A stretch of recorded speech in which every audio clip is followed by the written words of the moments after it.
Hey guys, हम लोग modern history पढ़ रहे हैं। तो मॉडर्न हिस्ट्री में हम लोगों ने अधिकतर इम्पॉर्टेंट टॉपिक को कवर कर लिया है, लेकिन अभी एक मोस्ट इम्पॉर्टेंट टॉपिक बचा हुआ है जो कि 1857 की क्रांति, रिवॉल्ट ऑफ 1857, 1857 का विद्रोह।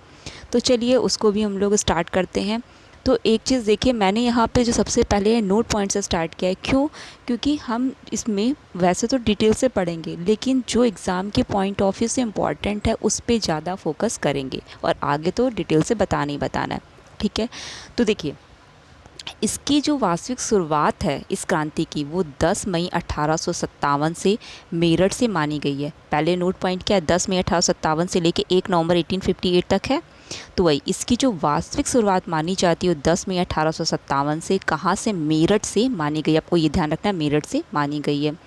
और जो इसका अंत होता है वो 1 नवंबर 1858 को होता है। 1 नवंबर 1858 को इसका अंत होता है, क्योंकि देखिए 1 नवंबर 1858 में जब ईस्ट इंडिया कंपनी का शासन का भी अंत हो जाता है, ठीक है, जिस तरीके 1 नवंबर 1858 ईस्ट इंडिया कंपनी के शासन का अंत होता है, तो इस क्रांति का भी अंत हो जाता है।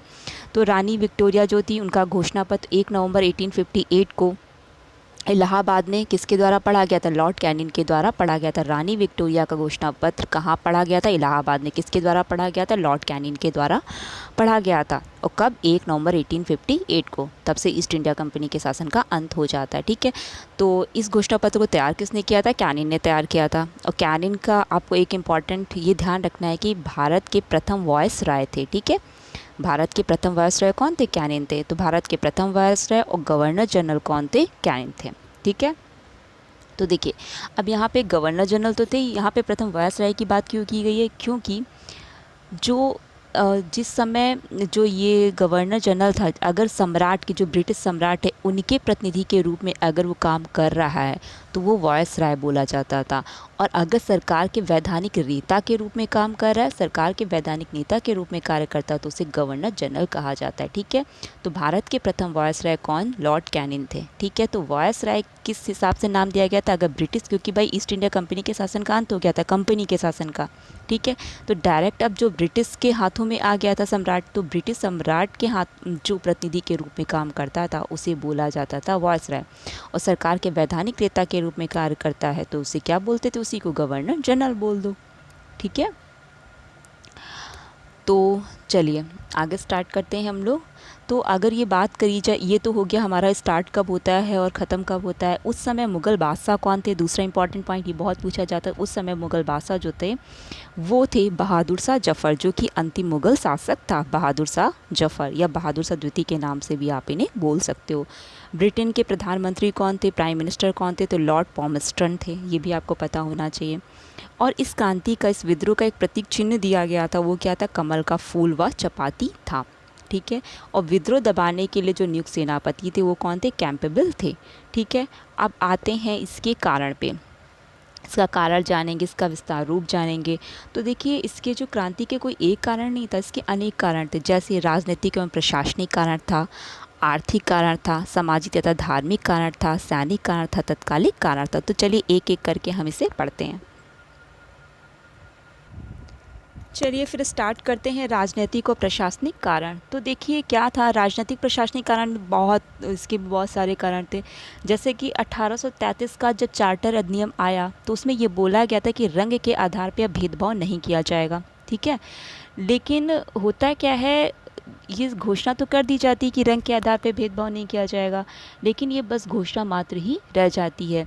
ये जो हमारे भारतीय थे और जो गोरे लोग थे उनमें काफ़ी भेदभाव किया जाता था। ठीक, अब यहाँ पे 1833 के चार्टर एक्ट की बात हुई है, तो आपको पता होना चाहिए उस समय जो गवर्नर जनरल था वो कौन था? लॉर्ड विलियम बेंटिंग, जो कि 1828 से 35 तक रहता है।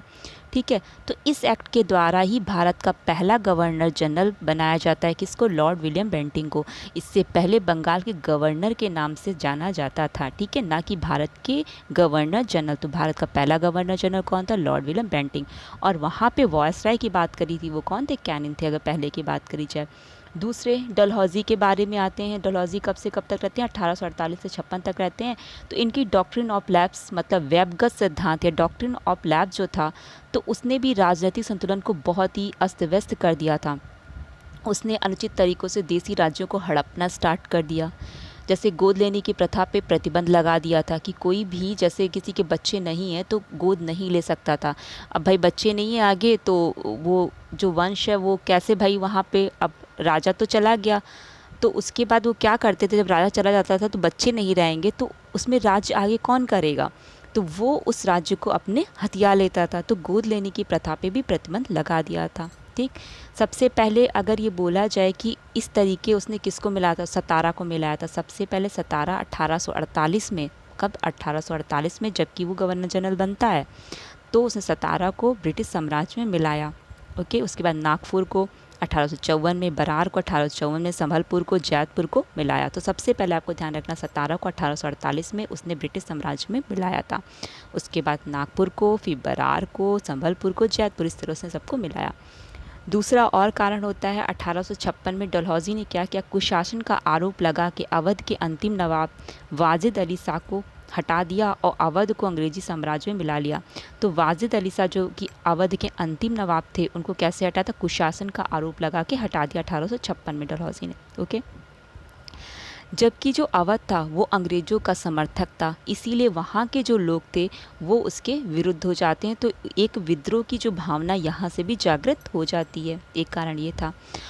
और एक कारण ये था कि जो वेलेज़ली कब से कब तक रहते हैं, गवर्नर 1798 से 1805, 1798 से 1805 तक रहता है। तो इसकी जो सहायक संधि से उससे भी लोगों को राजनीतिक असंतोष उत्पन्न हुआ था। इसकी सहायक संधि से भी लोगों को राजनीतिक असंतोष उत्पन्न हुआ था। और सहायक संधि करने वाला अगर प्रथम राज्य बोला जाए कौन सा था, हैदराबाद था। देखिए एक चेन सी होनी चाहिए, अगर एक टॉपिक आया तो वो भी पता होना चाहिए दूसरा क्या था उसमें। तो सहायक संधि करने वाला पहला जो राज्य था वो कौन सा था, हैदराबाद था। और दूसरा कारण ये भी था कि भारतीयों को उच्च पद पे भी नहीं रखा जाता था। चलिए नेक्स्ट हमारा कौन सा है, आर्थिक कारण, तो उसको भी स्टार्ट करते हैं। देखिए आर्थिक कारण जो था उसमें ये भी था कि अंग्रेज जो थे तो अंग्रेज़ों ने भारत को बाज़ार के रूप में यूज़ करना स्टार्ट कर दिया। ठीक है भाई, जब वो आए तो उन्होंने क्या किया, भारत को बाज़ार के रूप में यूज़ करना स्टार्ट कर दिया, जिससे भारतीय लोगों के जो भारत के उद्योग धंधे थे वो नष्ट होने लगे। अब वो नष्ट होने लगे, करों में वृद्धि कर दी गई, तो जिससे क्या करते थे, किसान जो थे वो कर ना चुका पाते थे तो उनकी ज़मीनें जब्त कर ली जाती थी। करों में वृद्धि जब कर दी गई तो किसान जब कर को नहीं चुका पाते थे तो उनकी ज़मीनें जब्त कर ली जाती थी। और अंग्रेज़ों की जो स्थायी बंदोबस्त, किसकी स्थायी बंदोबस्त और इजारेदारी व्यवस्था थी। इजारेदारी मीन्स जैसे लगान को ठेके पे देने की जो व्यवस्था है उसे इजारेदारी व्यवस्था बोलते हैं।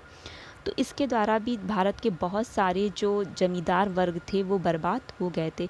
तो ये सब जो आर्थिक कारण थे इसने भी 1857 की क्रांति को जन्म दिया, 1857 की क्रांति को जन्म दिया।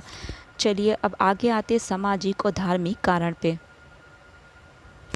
1813 का जो चार्टर एक्ट था तो उसमें उस समय अगर बोले 1813 में तो उस समय जो गवर्नर था वो कौन था, लॉर्ड मिंटो प्रथम था। ये आपको पता होना चाहिए, 1807 से 13 तक लॉर्ड मिंटो प्रथम रहता है। पूछ लिया जाता है कि अगर ये जब एक्ट था तो उस समय गवर्नर कौन था या गवर्नर जनरल कौन था, वायसराय कौन था, सब पता होना चाहिए। तो 1813 का जो चार्टर एक्ट आया तो उसके तहत क्या था, ईसाई जो मिशनरी थे उन्हें क्या भारत में धर्म प्रचार करने की अनुमति मिल जाती है। ठीक है, तो वो क्या करते हैं, भारत में ईसाई धर्म का प्रचार तो करते ही करते हैं, साथ साथ क्या करते हैं, जो भारतीय हैं उनको भी ईसाई बनाने का प्रयास करने लगते हैं। तो इससे काफ़ी संख्या में लोग अपना धर्म भी परिवर्तन करने लगते हैं। तो इससे होता क्या है भाई, भारतीयों के अगर धर्म परिवर्तन आप कर रहे हो तो जो रूढ़िवादी लोग हैं या जो भी भारतीय हैं तो उनको ये चीज़ बुरी तो लगेगी ही लगेगी। और दूसरा एक उन्होंने ये भी किया था कि अंग्रेज़ों ने जो भारतीय समाज की कुछ रूढ़िवादी प्रथाएं हैं जैसे सती प्रथा हो गई, नर हत्या हो गई, बाल हत्या हो गई, इस पे इन्होंने प्रतिबंध लगा दिया था, जो कि अच्छा था। लेकिन जो रूढ़िवादी लोग हैं उनको तो बुरा लगेगा। तो उसके कारण जैसे कि डलहौजी ने क्या किया था, विधवा विवाह की अनुमति दे दी थी। तो ये सब जो थे रूढ़िवादी लोगों के लिए क्या था, उनके धर्म पे, उनके समाज पे अंग्रेज़ों का हस्तक्षेप, वो इसको हस्तक्षेप के रूप में देख रहे थे। ठीक है, उन्हें ये पसंद नहीं था कि अंग्रेज़ इसमें इंटरफेयर करें। तो ये सब जो थे एक सामाजिक और धार्मिक कारण थे। ठीक है, चलिए अब आते हैं हम लोग सैनिक कारण पे।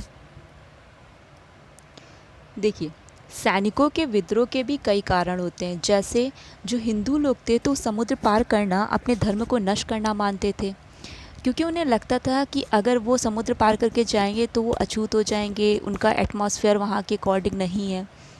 तो इसलिए वो क्या करते थे कि वहाँ जाने से वो इनकार करने लगे। जैसे अब जैसे था क्या, अफ़गान युद्ध के दौरान एक सीताराम नाम का एक सैनिक था। तो वो जब अफ़गानिस्तान से लौटता है तो उसे सिर्फ गांव से नहीं बल्कि अपने बैरक में भी उसे जात बाहर घोषित कर दिया जाता है। और भी कई कारण थे, जैसे सैनिकों में जो भर्ती का अनुपात था वो 5:1 में था। 5 भारतीय थे तो 1 ब्रिटिश था। लेकिन होता क्या था, जो अधिकारी पद थे, अधिकारी पद पे अधिकतर कौन रहते थे, अंग्रेज़ी रहते थे। और भारतीयों जो सैनिक थे उनकी इनकम भी, उनका वेतन भी कम रखा जाता था। ठीक है। और भारतीय सैनिक को क्या बोला जाता था, निग्गर। निग्गर मीन्स क्या, काला आदमी कहा जाता था। ठीक है। बहुत सारे ऐसे जानवरों जैसे उनके साथ व्यवहार किए जाते थे। तो ये सब भी कारण था। और जो सैनिक अधिकारियों की तरफ से सिपाहियों को क्या बोला गया था, जाति और जो वंश के चिन्ह है उनका उपयोग ना करें। दाढ़ी रखने पे प्रतिबंध लगा दिया गया था, सापा बांधने पे प्रतिबंध लगा दिया गया। तो ये सब सैनिक कारण थे जिससे सैनिकों ने विद्रोह कर दिया था। अब आते हैं हम लोग तत्कालिक कारण में। देखिए, तत्कालिक कारण जो हमारा है वो बहुत ही इम्पॉर्टेंट है, इस वजह से मैंने इसे पूरा लिख दिया है। ओके, तो आप इसे ध्यान से देखिएगा। जो चर्बी युक्त कारतूस वाले जो नवीन इनफील्ड राइफल का प्रयोग किया जाना था वही तत्कालिक कारण था। चर्बी युक्त कारतूस वाले नवीन इनफील्ड राइफल का प्रयोग किया जाना इस क्रांति का तत्कालिक कारण बनता है। दिसंबर 1856 की बात है।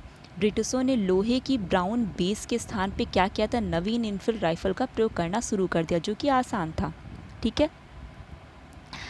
तो ये होता क्या था, जो ये कारतूस थे वो गाय और सूअर की चर्बी समेत कागज़ का घोल चढ़ा के बनाए गए थे। गाय और सूअर की चर्बी उसमें यूज़ की गई थी, तो उससे कागज़ का घोल चढ़ा के बनाया गया था, जिससे राइफ़ल में भरने से पहले उसे क्या करना पड़ता था, दांतों से काटना पड़ता था। इससे जो हिंदू थे और मुस्लिम दोनों के सिपाही क्या थे, हिंदू मुस्लिम दोनों धर्म के सिपाही भड़क गए थे। तो ये जो धीरे धीरे ये सब जगह फैलने लगी थी बात, तो जनवरी 1857 में ये खबर भारतीय सेना में फैल चुकी थी।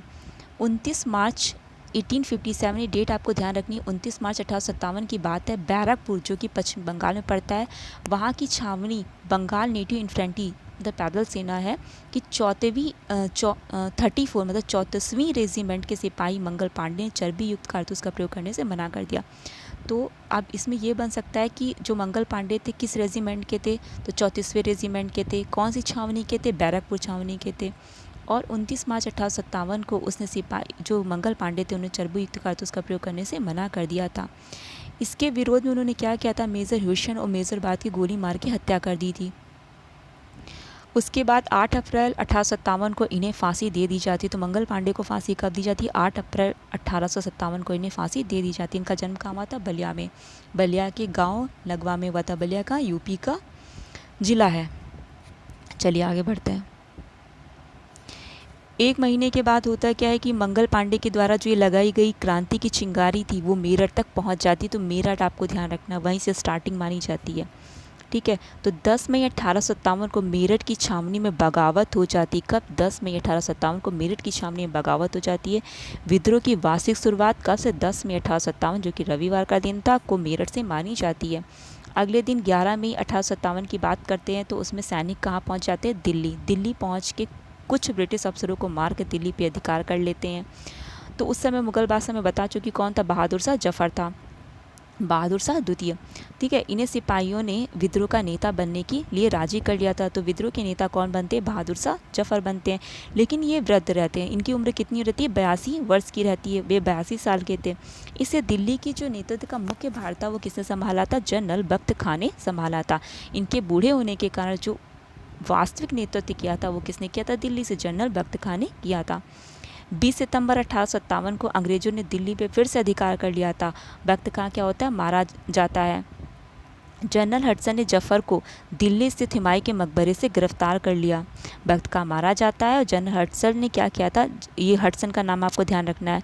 तो उसने जफ़र को दिल्ली स्थित हुमायूं के मकबरे से गिरफ्तार किया। 1858 को उसने रंगून जो कि आज का म्यांमार है वहाँ पे निर्वासित कर दिया। ओके। और 1862 में इनकी मृत्यु हो जाती है जफ़र जी की, और इनकी समाधि रंगून में ही बनी हुई है, मतलब म्यांमार में बनी हुई है। अब यहाँ पे बात हुई है तो आपको ये पता होना चाहिए इनकी जो फेमस पत्नी थी उनका नाम क्या था, जीनत महल था। ओके।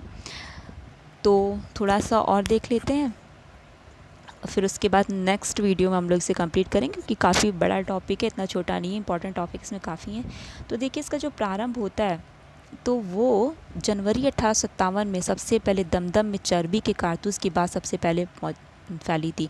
दमदम कहाँ, वेस्ट बंगाल में। अगर ये बोला जाए कि चर्बी युक्त कारतूस की पहली बात कहाँ फैलती है, तो ये कहाँ पे, वैसे तो आपको मेरठ ध्यान रखना है, बैरकपुर भी ध्यान रखना है, ठीक है, लेकिन जनवरी की बात करी जो सबसे पहले दमदम में फैलती है, फिर उसके बाद फरवरी में आती है बहरामपुर, वेस्ट बंगाल में, ये भी पड़ता है। फिर 29 मार्च को बैरकपुर की बात होती है, वो आपको पता ही है। फिर 8 अप्रैल को मंगल पांडे को फांसी दे दी जाती है, ये भी आपको पता है, फांसी की सज़ा दी जाती है। 10 मई को मेरठ में जो कि वार्षिक शुरुआत हुई थी। नेक्स्ट में 11 मई को कब आते हैं, 11 मई को दिल्ली पहुंचते हैं।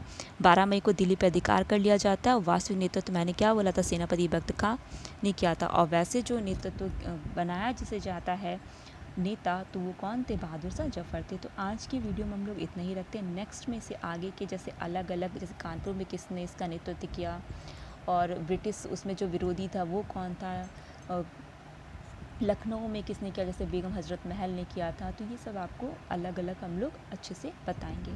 ठीक है, तो चलिए इतना ही रखते हैं।